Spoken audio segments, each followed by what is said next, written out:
Hi everyone, welcome back to my channel. Thank you so much for joining me here today. This is Able Girl Living. Here I post faith and lifestyle content every Friday and every Sunday. And if that's the kind of stuff you're interested in, please do well to subscribe, hit the notification bell so you stay up to date when I post new videos. Like the video, share it, and also leave your comments in the comment section below. Thank you.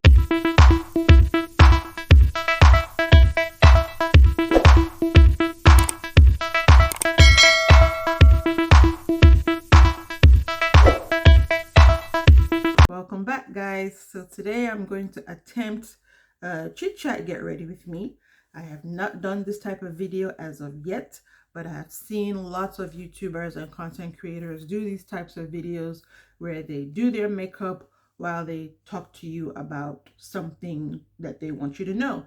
Now, as you can tell by the title, mine is not such a happy topic, but I'm thankful that God has been able to give me peace and heal me completely from the trauma and the pain that came from being raped in my 20s. So I'm going to be doing my makeup while I tell you this story. And of course, I'm not a makeup artist. I'm not a professional by any means. So I'm just going to be doing that while I talk to you. Hopefully I can. And you guys will see the finished look. I'm not going anywhere in particular. I'm just trying to create content today for my blog and shoot some real videos for Instagram. So if you're interested to hear my story and then watch me do my makeup, please keep watching. I'm going to just in between show you what I'm using. I'm not a professional, like I said, and I don't think you guys will be interested in seeing what I'm using in the description box. So I'm just gonna call them out as I remember while I go through my story. So without wasting too much time, let's get right into the video. My face is already clean and prepped, so what I'm going to do is go in with a moisturizer. I'm using this one from Glam Glow just to prep my face. I'll also put a primer on it just to make sure my skin is prepped and ready for my makeup. Okay, so onto my story.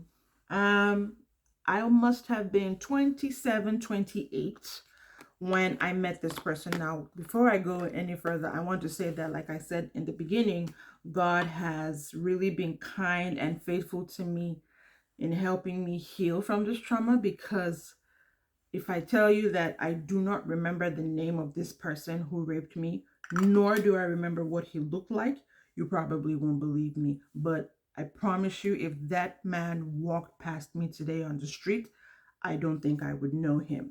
So God has helped me as part of been my healing journey, where I don't remember his name, I don't remember his face, I have no recollection about any of those details, and I'm happy for that, because had it not been for that, maybe I would still, be dealing with the issues and the pain and the trauma from that incident. Anyway, so I met him in, I'm going to say 2007. I was 27 then, and I met him through a very good friend of mine.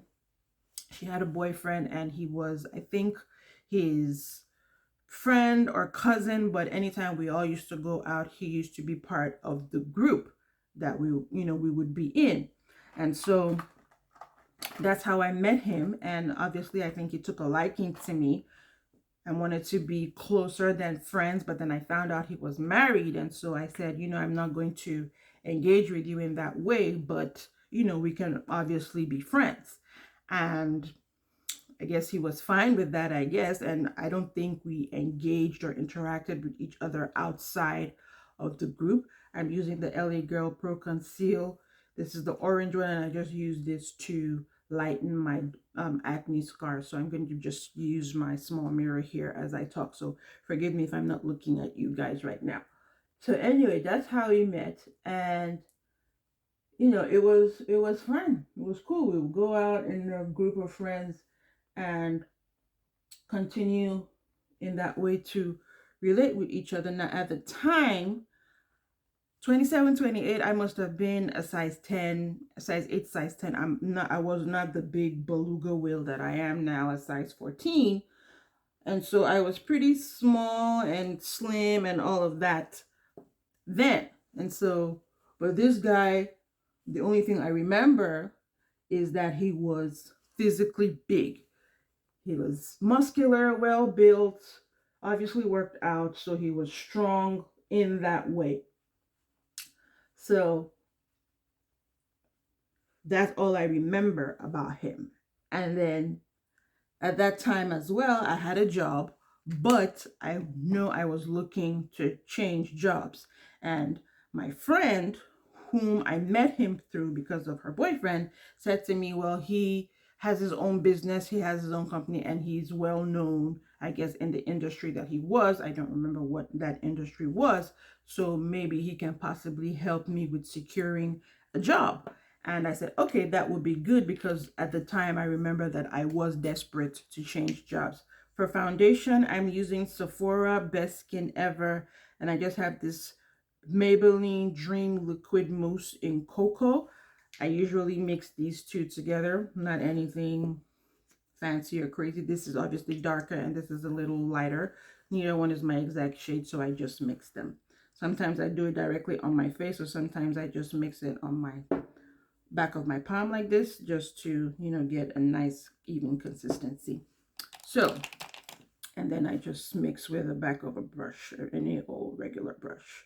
Okay, so one afternoon, I'm at my job. It's on the island, and for those who know Nigeria, the island really is where is like the business hub of Lagos. Business hub of Lagos. All the companies are there. Everyone who is looking to get a good job and start a meaningful career hopes that they find work on the island. So that's where I was, and I was looking to change jobs, like I said.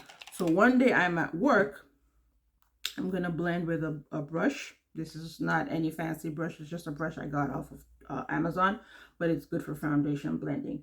Okay, so one day I'm at work and he gives me a call and he asks me if I'm at work, and I say yes, and he goes, okay, that he's in my neighborhood around my office and he wants to talk to me about a possible job prospect that he has for me, and if I would be available to go to have drinks somewhere so we could talk about it. And I'm like, sure, obviously I'm looking for a job. I'm not going to turn down any opportunities, because if you know in Nigeria, getting a job is pretty difficult if you don't know anybody.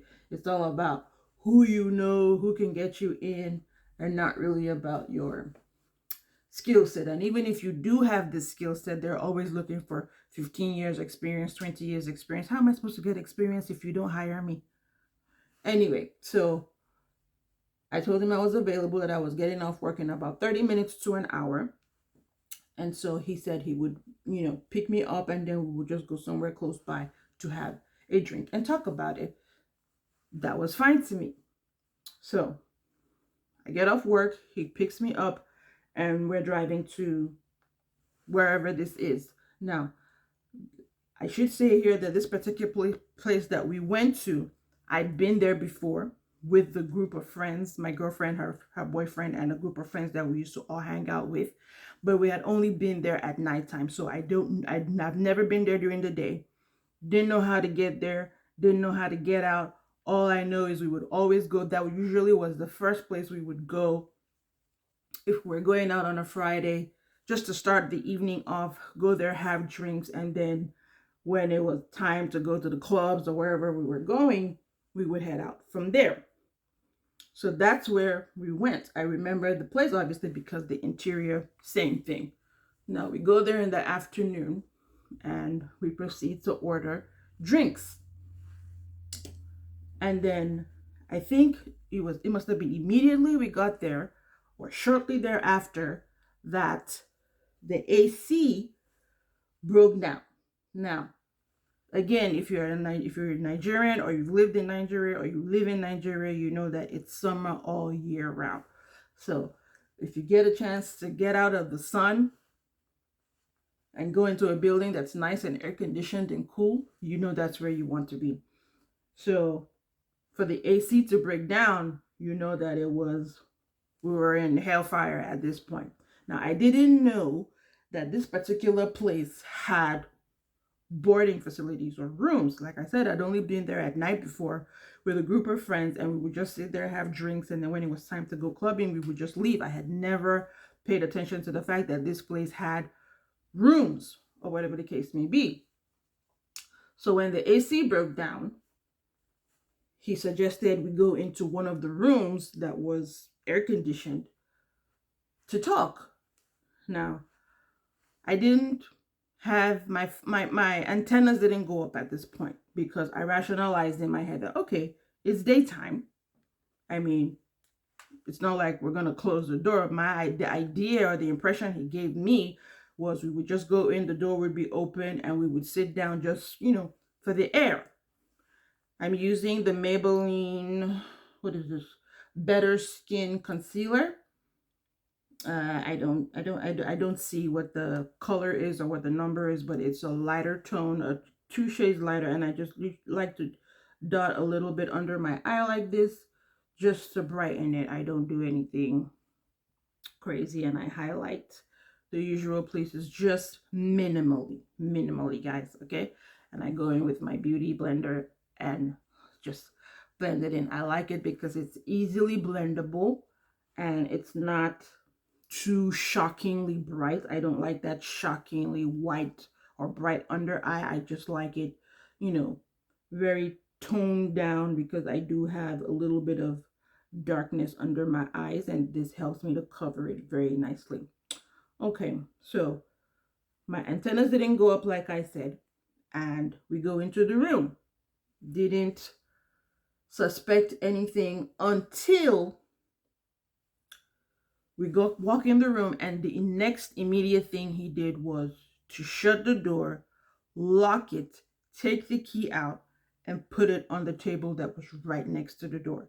It was at that point that I started to panic. And I knew that for him to go ahead and do that, he obviously had ulterior motives. Now, you would think that, oh, he had this whole thing planned where maybe he had told the people at the place that he's coming with somebody, make sure the ACs don't work because that's the only way she'll probably walk into the room with me. And if that was the case, I mean, if the ACs were working, why would he suggest going into a room? I obviously would not have gone into the room with him. But maybe he was just lucky and fortunate and the AC stopped working, so it was not difficult to convince me to go into the room with him. So anyway, we go into the room and he locks the door.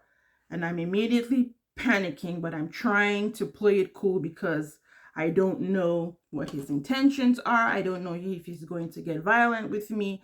I don't know exactly what's about to go down. I'm trying not to show that I'm obviously panicked and trying to see how I can get out of that situation with little to no incident at all. I'm contouring with just a powder kit. It's from, what is this? 3D Contour Artist. Is from Ruby Kisses, I think. It's just a regular contour palette. I think I picked it up from the beauty supply store. So anyway, I'm trying not to panic. I'm trying not to aggravate him because remember I said this guy is really physically huge, and I'm not trying to, aggravate him to where he gets violent with me. So I'm trying to see if I can sit down on the chair that's by the door that had the table where he dropped the key, but he obviously motions me to go sit on the bed, which I was trying to avoid. And it's like the minute I sat down, he didn't even wait to try and make me feel comfortable or anything like that. Oh no. This man goes straight to try to touching me and, starts talking about wanting to talk about how we should really be closer than we are. And I'm trying to steer the conversation towards you said you had a job opportunity for me. Let's talk about that before we go into talk. Just trying to distract him. And while I think about the best course of action for me to take to get out of there, you know, but he was not trying to entertain me having any other conversation outside what he wanted to talk about. I'm using the Juvia's Place setting powder in Gobi to set the places where I had my concealer.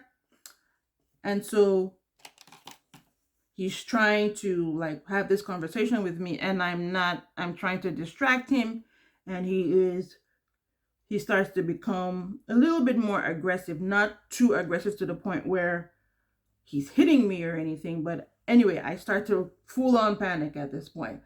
And I think by this time, I'm like, okay, there's no way I'm getting out of this because he's not listening and he's really starting to scare me at this point.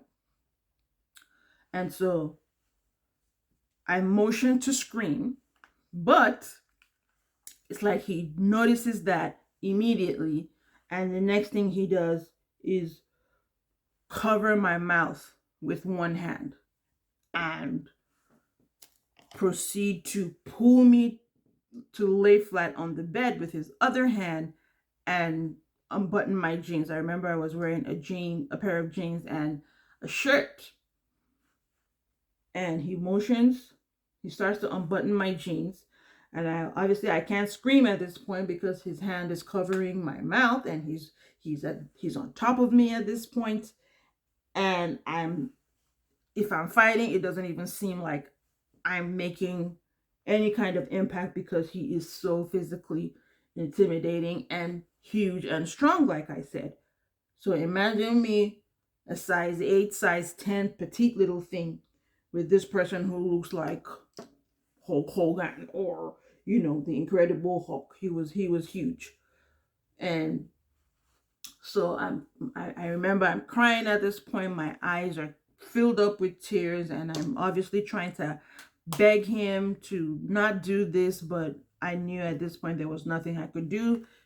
It started to dawn on me that this man is really seriously about to rape me. And I couldn't believe this was happening to me. It was bright in the afternoon. It must have been about 2 to 3 o'clock in the afternoon. So it was bright. And,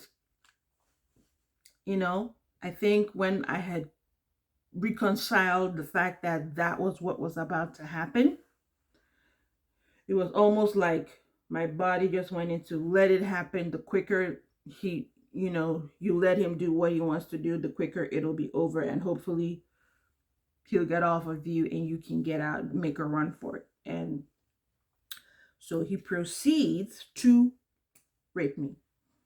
Now I'm gonna do my eyebrows. I'm using the Beauty eyeliner. My girlfriend sent this to me. I haven't actually ever heard of this brand. I can't do my eyebrows and talk, so I'm gonna try and do this off camera and then come right back to you guys. So don't go anywhere. I'll be right back. Okay, I'm back, guys. My eyebrows have been drawn. Hopefully it's a good eyebrow day, because sometimes these brows, they have a mind of their own. Okay, so back to my story. I've highlighted. I just cleaned it up a little bit underneath. I didn't, and I used what was left on the brush to go over it. Okay, so for eyeshadow, I'm using the Huda Beauty Emerald palette, and my girlfriend also sent me this palette. I just want to do something fun and green on my eyes because I haven't had green on in a while. I'm not doing anything too crazy. I don't, do crazy eyeshadow like I used to before. So I'm just going to do a simple, or try to anyway, do a simple eye look. Anyway, so he proceeds to rape me, and I'm sure it was over in about a minute or two, but for me, obviously, it felt like it went on forever, So when he did that, after he did that, he got off of me, thank God, and went straight into the bathroom. And I got up as quickly as my legs could carry me, and you know, straightened up,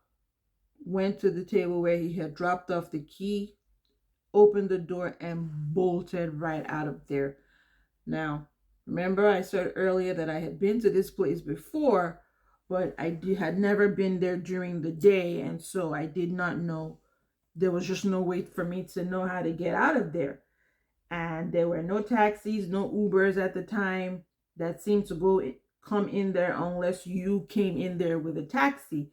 And there were no bikes at the time. We have these motorcycle taxi type things that we have in Nigeria. We call them Okada.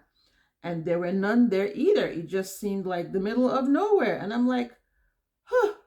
So I just been coming to the middle of nowhere this whole time.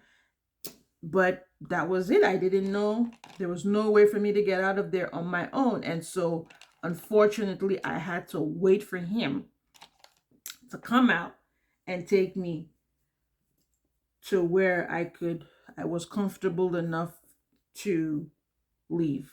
Now, you can imagine my state of mind at the time, because this is somebody who has just assaulted me, and I have to get back in the car with him to leave this place. I mean, I was really trying everything I could in my power to keep it together, but trust me, it was the hardest thing I've ever had to do.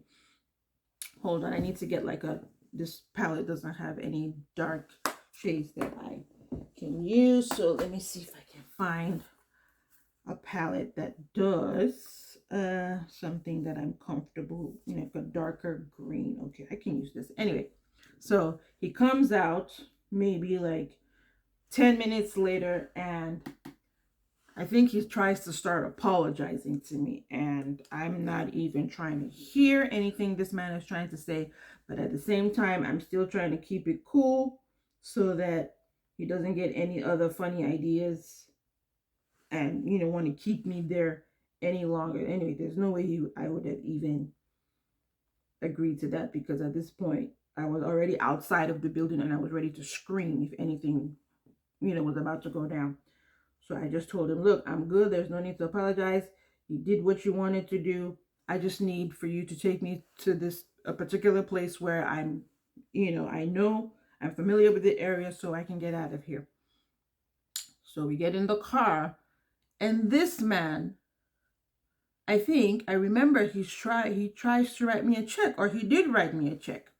Now, I don't remember if he asked me how much I needed or if he just wrote a check. And he tried to hand me that, and I told him I'm good. I didn't need anything from him. I just needed to get out of there. And so he's apologizing. He's talking to me throughout the whole way. But I'm barely responding at this point. Thankfully, that ride felt like forever, but thankfully we get to a place where I'm familiar with and I know how to find my way from that point. So I don't even wait for him to stop. I just bolt out of the car. I think he's trying to motion to me that I didn't pick up the check, but I wasn't even listening at that point. I just hopped on a bike and I drove off. Now, everything happened. It just seemed like everything happened so fast and my head was spinning. I couldn't reconcile the fact that I had just been raped. And it was like the movies where everything is happening in slow-mo, where everything is happening really fast. Everybody's going about their lives. And it's like, can't nobody tell that, someone has just physically violated you? I just could not wait to get home, take a shower, take the morning after pill because he did not use protection, and just cry. I think I was keeping it together because I was outside and I just needed to get home. So, I eventually got into a taxi that took me home. I couldn't get home quick enough. Thankfully, there was a pharmacy close to my house at the time, and so I was able to get in there, get the morning after pill, go into the house, take a shower. Thankfully, my parents weren't home, and I broke down in the shower. I think I must have been showering for, I don't know, maybe an hour, 2 hours. I just needed to get him off of me. Scrub. I must have thrown even the clothes I was wearing away just because it reminded me of him. And after about an hour and a half taking the pill, I now decide to call my girlfriend through whom I met him and tell her. She was the only one I could bring myself to tell what had happened. And, she empathized or whatever, And so I told her that, moving forward, I would now no longer be comfortable hanging out with them anymore. I'm using the Rimmel exaggerated eyeliner just to, along my lash line to darken it a little bit. I'm going to attempt false lashes. So that's why I'm doing that. But just in case the lash thing doesn't work out, at least I have something going on up there. So I told her that I won't be hanging out with them anymore for this reason, because she was really like my closest girlfriend. I would dare even call her my best friend at the time. So, and we did almost everything together. So I didn't want her, I needed her to know the reason why I would not be hanging out with her boyfriend, and the crew anymore. And so that was how that day went. And I got raped. So somehow I pulled myself together, go to work the next day, and I think the shock and everything from that day made me forget that I did not block this animal's number. And I think he had tried to call me or sent me a message to apologize again. I did not respond. And it was at that point that I blocked him. And, that was that. Now, I didn't tell anybody except, like I said, my girlfriend. And obviously, because, as they say, you blame yourself.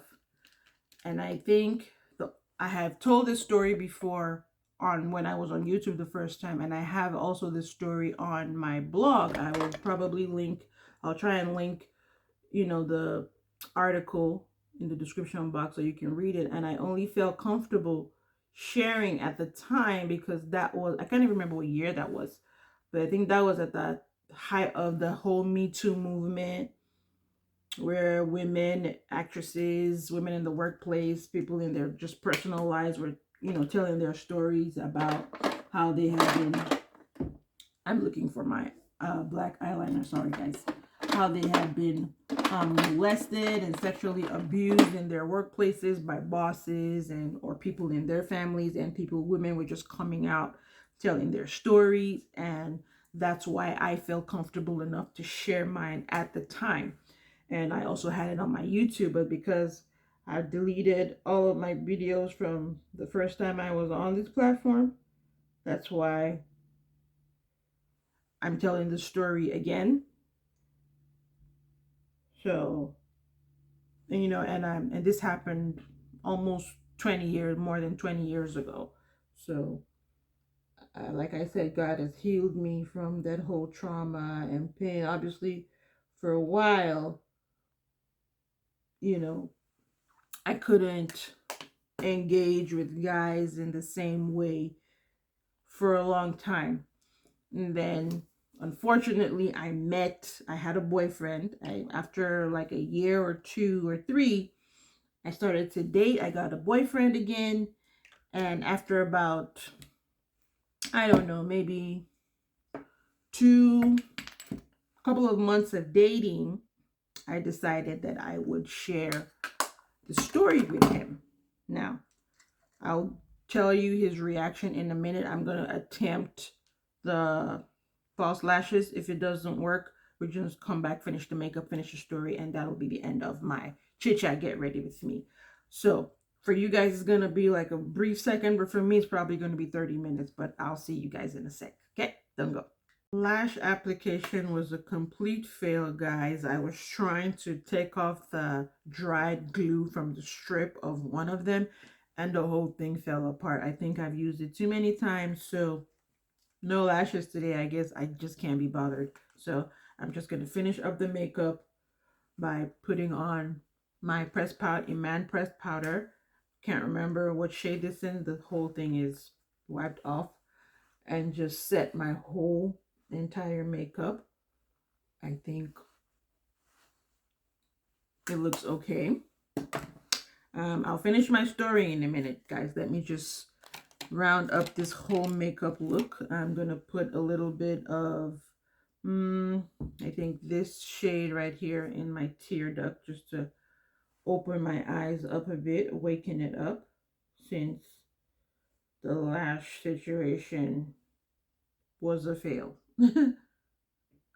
Okay, and then I will go underneath my lower lash line and just smoke that out a little bit. I'll use one of the darker shades here and just smoke that out, just to give the eyes a little more character. Hopefully you can see, but you guys will see the finished look when I'm all done. Yeah. So that's that. I will set the entire makeup with my e.l.f. Illuminating Mist and Set.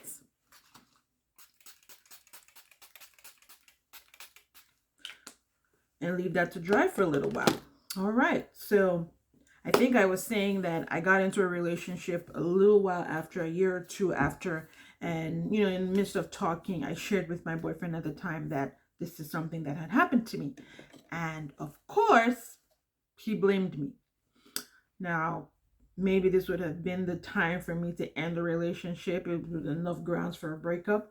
But because I had been blaming myself for what happened the entire time, and I still believe that what happened to me was my fault. So when he said that, it kind of just, to me, confirmed that my fears and my belief that this whole situation could have been avoided if I was smarter or if I knew better. And he just put a voice to it, and so I believed him, and I felt bad for such a long time, until we broke up, obviously for different reasons, but it wasn't until the whole Me Too thing started, and women really just started to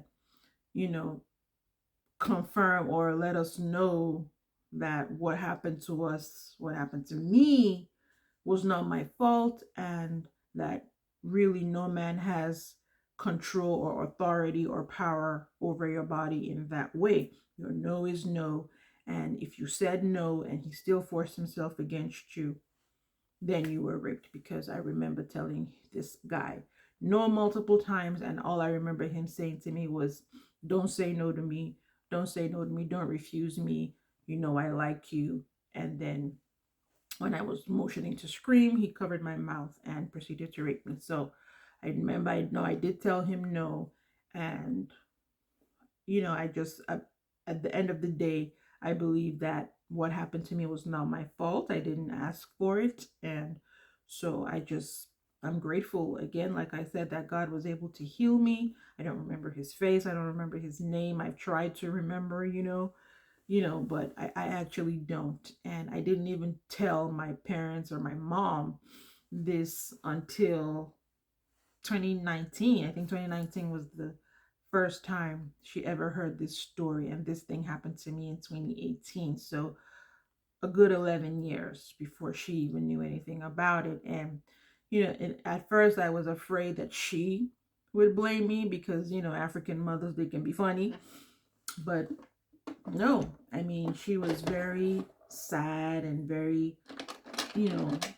annoyed and angry that this thing had happened to me. And, I didn't feel, she was heartbroken that I didn't feel comfortable enough in our relationship to share with her. And I'm like, well, if I told you this, you would have probably gone and committed murder. And she's like, yeah, you'd be dead. And I'm like, yeah, you'd be in prison, But I'm happy that she didn't blame me, and she apologized. She told me she was so sorry that had happened to me. and that, you know, it's been such a long time now that I've healed, and I know that I have. So just to let any woman out there know that, you know, if you have gone through sexual violence in this way, please know that it's not your fault. There was nothing you did that would make you deserve this kind of treatment, this kind of violence, you know. And really, no man should have power over your body, or be entitled to your body in that way. There's nothing you could have done to ask for it. And for those people who go around shaming women, stop it. Honestly, that's all I have to say to you. Stop it. Okay? So that's my story. It wasn't a pleasant one for a first video of a get to know me. It's not a pleasant one, but it was one that I thought would be a good one to share. So I hope, you know, you enjoyed that. I'm going to finish up the makeup. I think I'm going to go with a nude lip. So I'm just going to use, I think, just this nude gloss that has like a nude, just like a regular lip gloss that has like a nude tint to it. Finish up the makeup, do my hair, put my clothes on, and come in and, you know, round out the video. So I'll see you guys in a sec again. So this is the finished look, guys. I'm just wearing this customized tank top. I hope you can see it just has hashtag Evil Girl Living on it. I have this headband wig that I got off of Amazon. If you guys are interested, and if I can still find it, I will link it in the description box. Just some basic gold jewelry, also from Amazon: earrings, necklace, rings, bracelets, and that's the look. So I hope you guys enjoyed the video today. Please remember to subscribe if you enjoyed it, like the video, and leave your comments in the comment section below. And I will see you guys next week. So now I'm going to do all them poses and things that they do for you guys after YouTube videos like this. So I hope I don't look completely stupid while doing it. But I will see you guys next week. Bye.